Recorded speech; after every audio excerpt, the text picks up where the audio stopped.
Hey guys, you're listening to the podcast Here's the Dill. With just a couple of pickles, Tiffany and Andrew Dill, as in Dill Pickles.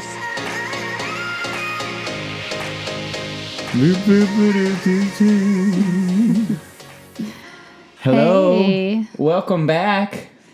We are back. It's been a while. Episode what? What do we got? Here. We are on 5. Episode numero 5 for all the Spanish. Now, this show will not be done in Spanish, but at least you'll know what number it is if you speak Spanish. Sorry. So I think last time we met with Gay, we had a great conversation with her. Yes. And we talked about real estate.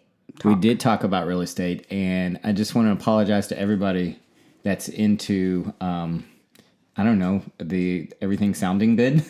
Oh, yeah. Sorry about the So I never listen to these things afterwards. My wife listens to them and she tells me, she's like, yeah, that one sucked or that one was good. But she's like, I don't even think Gay's mic was on. So No. I feel like an idiot. Sorry, Gay.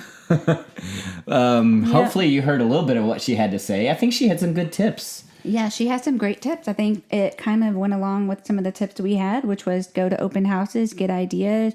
It doesn't hurt to start early and get the feel for things. And then also that's where you can meet your real estate agent because you can kind of get the feel of their personality. Do you connect and that kind of thing. Right. So I thought that was a really good tip. Yeah, and really when we were doing that, we I don't know, I guess we subconsciously interviewed real estate agents because we went to a lot of open houses. Some of them are real pushy. Other ones were really laid back. Yeah. But there's pluses and minuses because, you know, the one that may be pushy may have that type A go-getter type attitude. And the one that's laid back may be like, yeah, you can go see the house whenever you want And to. again, it's all about, you know, what works best for you. So what works best for you may not work best for somebody else. So yes. There you go. I got to tell you, I'm really impressed with your show prep today. I know. I actually had an outline today. Wifey had wanted me to do this with her for how long? 3 weeks? Yeah. Well, we've had 4 episodes recorded, and yes. we got caught up. And now that we're caught up, we're thinking, oh my, we need to get some more episodes up. So, stupid life ensued. Yeah. I think today we're going to kind of look at, we already talked about real estate. We already talked about looking at houses. And then when you start thinking about, okay, maybe I do want to build or you want to remodel or whatever. And I think the first thing that I don't even know how we got started into that, but we started looking at property and then tear down. So, and that's the one thing you don't want to forget about is that you can do tear downs if the price is right. Price has got to be right, baby. That's the issue is when you buy a tear down, you're paying for the house and then you're paying for it to be torn down. And generally that tear down fee can get anywhere from I think it's $5,000 to $15,000, something like that. I would think so. That's what we've been told. Yeah, it's not crazy expensive. I didn't feel like. I remember them telling me thinking, "Oh, that's not as expensive as what I thought." Yeah, because we thought it was going to be like in the $50,000 or something. One thing that's cool about a teardown, and a lot of people don't realize this, is you already have utilities to the property. Yes, so that is a good point. That's nice. I mean, because it can get expensive to have water and electricity run over to a piece of land. Yeah, that's actually one of the topics I was going to mention when you look for property. But there you go, you got it right there. Wait, did I spoil something? I did no show prep whatsoever. So okay, sorry about that. No, it's good that it fit right in with what we were talking about. So you're good. That's for the cue, baby.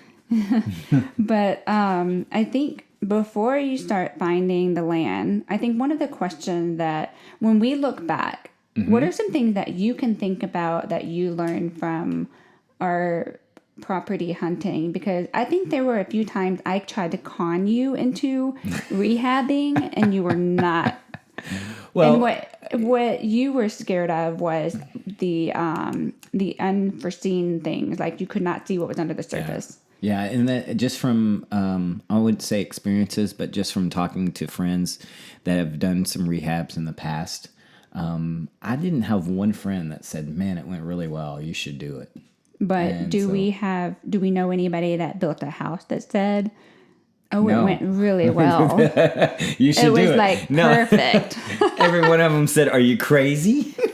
Do you realize it might make or break your marriage? Right. building a house, you need to factor in the extra cost it's going to take to see a psychiatrist. Yeah. I don't know. I mean, I guess let's roll back and kind of think about what your thoughts should be, or some things that were going along in our mind whenever we were looking for land. Yeah. The first thing that I was really interested in is, how close is it to work? Exactly. Yeah. And I guess the other thing, and obviously, if you're in a rural area, then it's not going to matter as much as if you're more in a metropolitan area. Yeah. And it's also going to depend on traffic and all that other stuff. And I know these sound like, points, but it's kind of, it'd be a good idea to write those down and rate those 1 to 10 on each. Another point would be, what is the resale value of this land? I mean, is this in a high area? Is this in an upcoming area? Or is this something that's been around forever and no one's even sniffed at it? Yep. I've always said that if something's cheap, there's a reason it's cheap. And it's not because everybody's dying to buy it. That's for sure. Right. And we've came across a few of those. We actually came across one, it was in one of my favorite neighborhoods. It was just it was so peaceful and quiet, and it reminded me of Kentucky and being at home. It was like 2 acres. The only difference was there's no farm behind us, but it was a golf course. I'm trying to remember this. I think that was Overbrook Drive.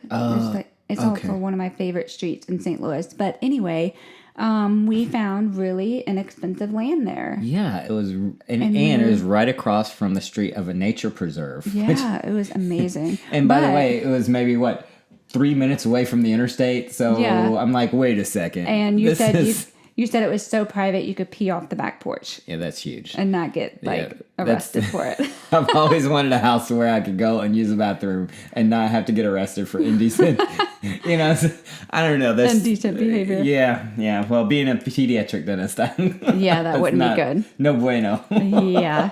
Kid drives by and they're like, Mommy, there's Dr. Dill. Yeah, no good. He's peeing off the back porch. But let's talk about that property at Overbrook. It was really cool. I think I want to back up a little bit too. That kind of rolls into when we did start thinking about building, and I wanted to rehab. We already had a little bit of our team together, and I think would you recommend putting your team together first? What do you mean by our team? Like we had a builder, an architect, a contractor, or a builder. For me, honestly, there's 2 guys that are very important. If you know that you're going to either build or rehab, you need to find a good architect. Yes. Okay. It pays to have a very good an architect that you can trust. Yeah. Absolutely. And the other thing is a good real estate agent.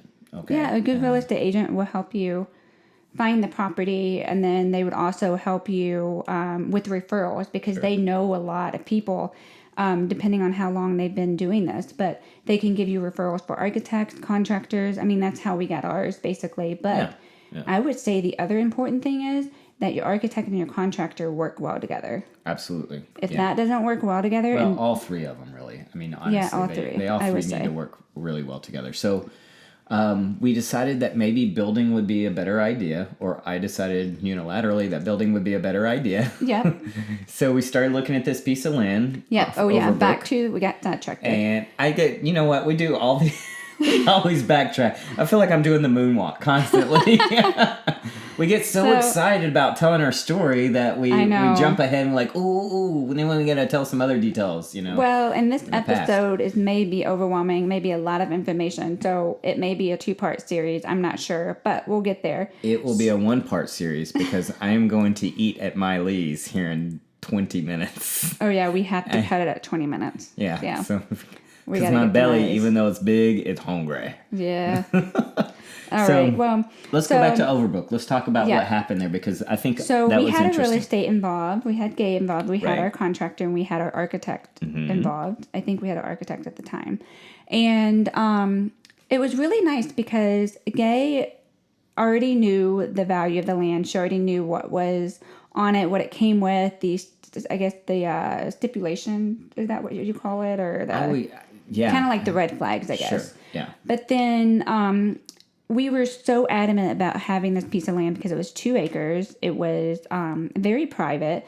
It was a neighborhood, so there were other houses around.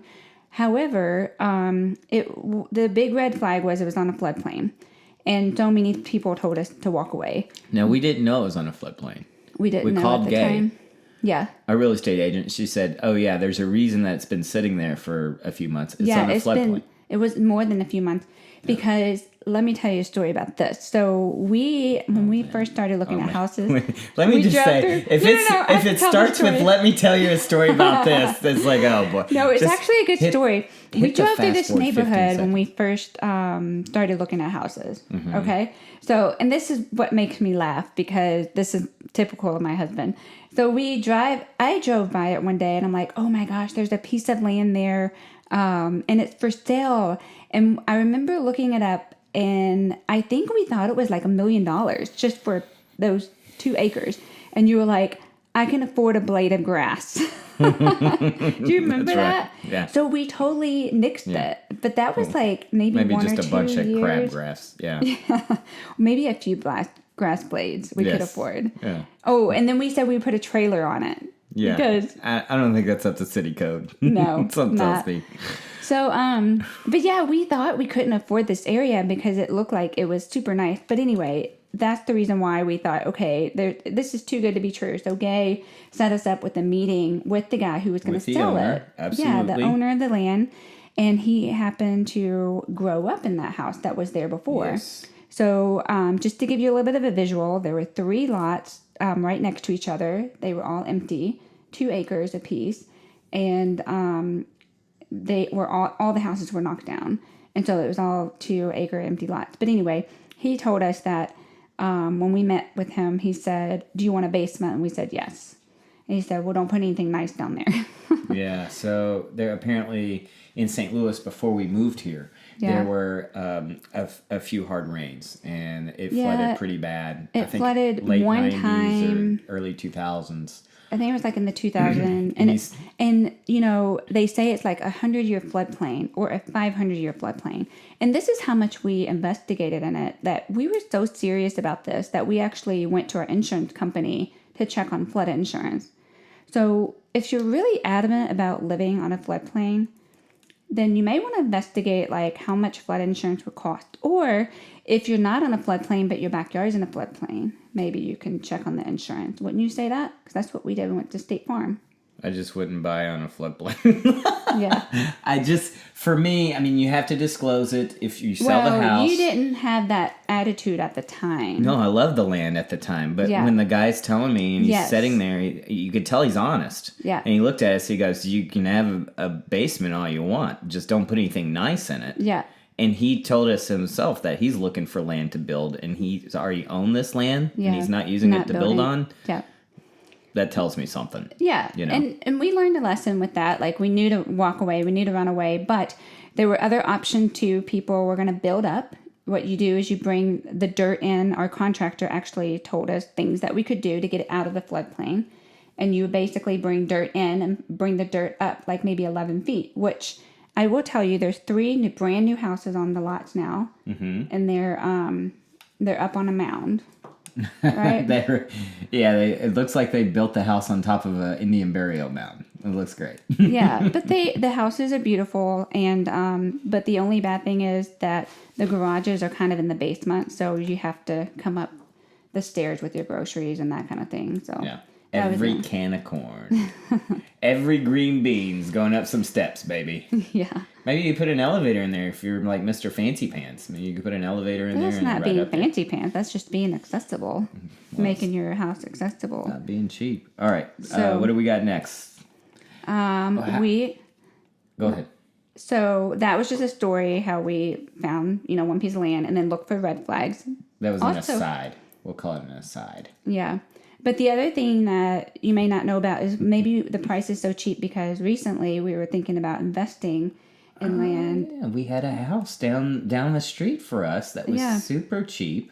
And we were like, buy on that and build on it. It hasn't sold yet. But come to find out, through a friend of ours, we found out that there were a couple of sinkholes there. 2 sinkholes and the house floods. Oh, I forgot about that part. Yeah. No wonder it's such a good price. But it's up on a hill. I still don't understand how it flooded. Anyway. This is, where we are. Everything tends to flood, so. Yeah, we're in the flood zone. Yes. But, well, at least our house isn't right now. So right now. Our house is on a hill. It would have to be like... Well, our backyard flooded. Our pool house almost flooded. Well, that's because we have everybody else draining into our yard. That's a whole other issue. Our neighbors do not listen to this podcast, so that's good. Their drainage is on our yard. Seriously, how is that approved by the city? I have no idea. But our neighbor, we do have great neighbors, so we cannot complain. We love our neighbors. And they even signed off on everything, yes, so they understood. Nice to us. One guy felt so bad. He was like, I saw my water was like flashing over your wall and draining all your mulch off the wall. And I'm That's what happens when you have that drainage that comes up on our property. Yeah. But anyway, so what would you say the other thing that people should do before they start looking? Oh, for land? Yeah. Oh man, I got a really good one. Are you ready for this? Oh boy. What is it? You know I'm gonna say it. You gotta get a soil test. Yes, I knew you were gonna say that. We found the perfect lot, and they started digging, and then I got a call. And when I got that call, things got way more expensive. Yeah, so here my husband didn't want to rehab because of everything under the surface. Well, when you build, even though you build new construction, you have to think about, okay, I'm going to put in at least 20% more, 25% more because of the unforeseen. And for us, it was the soil. The soil, what happens is, in case you guys aren't aware, is in certain municipalities, once they start to dig to the depth that you would like your basement, they will send a soil engineer out. Yep. That soil engineer will go and see if you have what's called plastic soil. And plastic soil is soil that has a lot of clay in it. And if you do have plastic soil, then you have to do what's called a remediation, which means you have to get a lot of rock, and you have to dig deeper, and then you have to get at least here, and it's different in different areas, but here at least 2 feet of rock. And then they test it again to make for sure that everything's stable. The clay, from what I understand in the soil, and I know that there may be a nerd soil engineer that is listening to this. I know. Probably not. Yeah. So I'm going to totally get it wrong. We don't know that much. We don't know. Well, I know that it was expensive to remediate. That's the only thing. But so supposedly clay can swell and contract quite a bit, causing cracks in the foundation. You can get a soil test before you buy the property, which is nice. I didn't know that. Yes, you can do that. Oh, that's good to know. What they do is they drill in there and they just take a few samples, and they do it that way. But would you have? I wonder if you have to do it under contingency. Like, would you be able to do it before you bought the property? Because I don't know. I feel like that would be kind of trespassing. I don't know. Can you get Gay on the phone? We could ask her.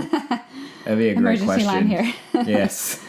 Calling a friend. She would know, man. She knows that stuff. Yeah, she knows a lot of great stuff. But that's a question. That's a great question for the real estate agent if you're working with one when you buy your land, or even the architect or contractor. The contractors usually know how much things cost, and our contractor was really good about like letting us know up front, what some of these things cost. Right. But yeah. So soil the bad thing about doing the soil testing and then having to remediate is when they put rock in there, it's called minus rock, and it's just crushed up fine rock.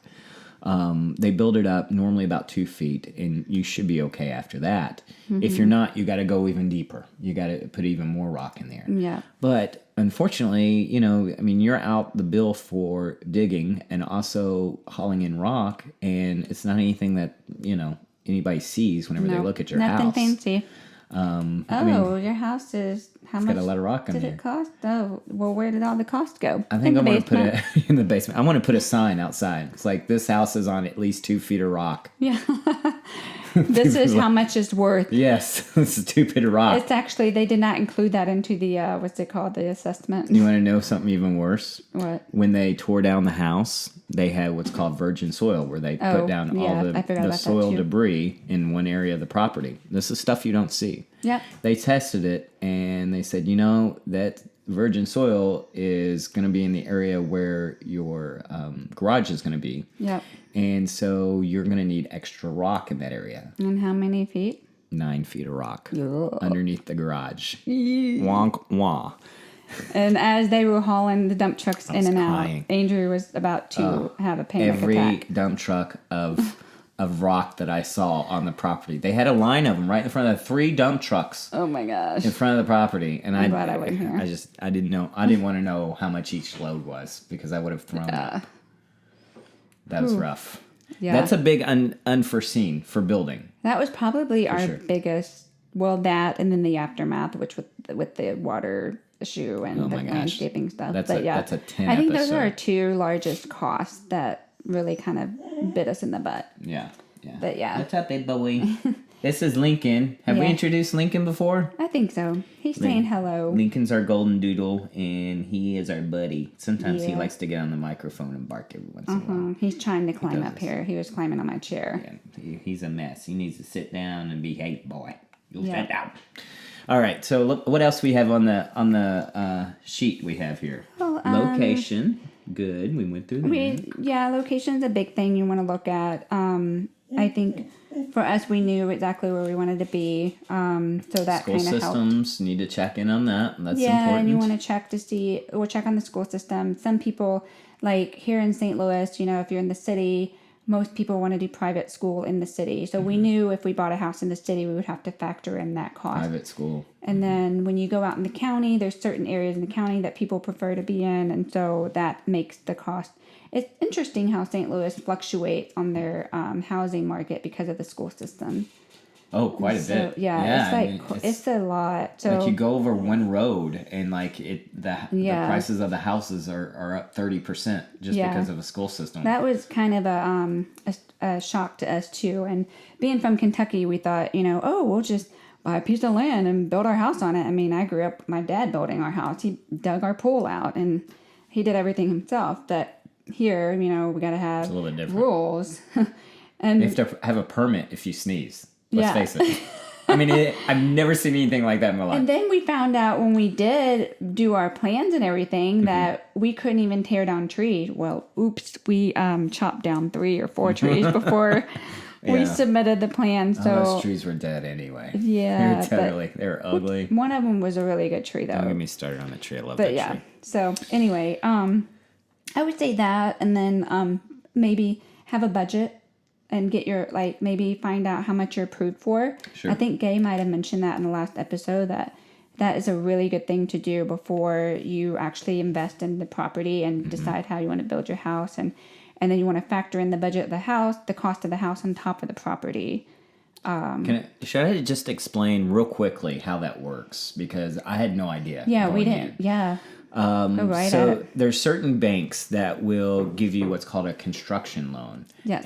But a lot of banks will not. We happened to use PNC, and I said something about a construction loan, and they went glossy-eyed, and cross-eyed. So we found a bank that we trusted, and we asked them, and they said, yes, we do construction loans. And so what they do is they give you a certain amount. You tell them, can I get a loan for this amount for the house? And if you're approved, great. Then as construction goes along, they start releasing money to the builder so that the builder can pay all the subcontractors. Essentially, is how that works. So if you get a loan, let's say you get a loan for $500,000 and you start paying the builder, say $100,000, and he starts doing all the stick framing and everything like that with that money, you're only paying the interest on the amount that the bank has released to the builder. So you're not paying interest on that $500,000. You're paying interest on the $100,000. Yeah. So it changes over time. Yeah. Once the house is finished and you get that final inspection, then a lot of times what the bank will do is they will roll your construction loan over into a regular mortgage.